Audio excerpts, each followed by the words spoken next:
Let's look at problems from section 1.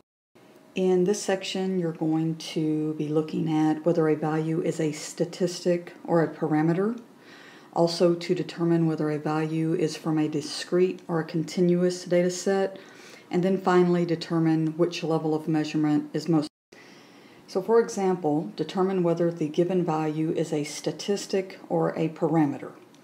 In a study of all 1,904 seniors at college, it is found that 25% own a television. The big key in this course is you've got to get your definitions down. What I would do is I would start right away with a definition page, and any of these terms that are new to you, put them on that page with a definition and then maybe even an example. Where a statistic is a numerical measurement describing some characteristics of a sample. Okay, where a sample is a portion of the population. Where the parameter is a numerical measurement describing some characteristic of the entire population.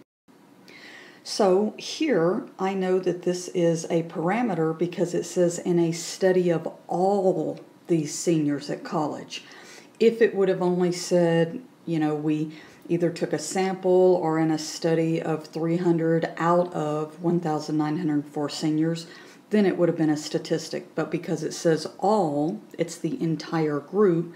All right, let's look at discrete versus continuous. The volume of a cola in a can is 10.4 ounces. Again, know your definitions, discrete versus continuous. How I think of these, discrete, I think you can count them on your fingers, 1, 2, 3, 4. How I think of continuous, I think of any measurement, anything that can be measured with a decimal place. This would be continuous data because the volume of cola can be measured. I want to look at the different levels of measurement. These definitely should be on a definition page. I have nominal.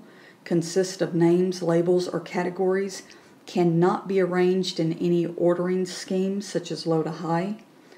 Ordinal can be arranged in some order, but differences, in other words, from one level to the next level, are meaningless. Interval is like the ordinal, but their differences are meaningful, but they do not have a natural zero or a starting point. And then ratio is like the interval, but has an actual natural zero point. So if I looked at the pulse rate measured in beats per minute, I can arrange pulse rates in order from low to high. There are meaningful differences in two different pulse rates, and a natural zero certainly is a starting point. This would be the ratio level of measurement. How about companies that produce movies in 2007? Well, this is just labels.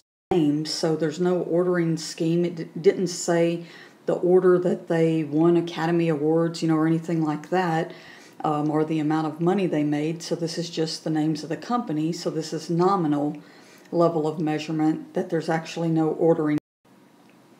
College, this would be ordinal level because they can be ordered, but the differences are meaningless, meaning there's not if I want to subtract two college rankings, that doesn't tell me anything.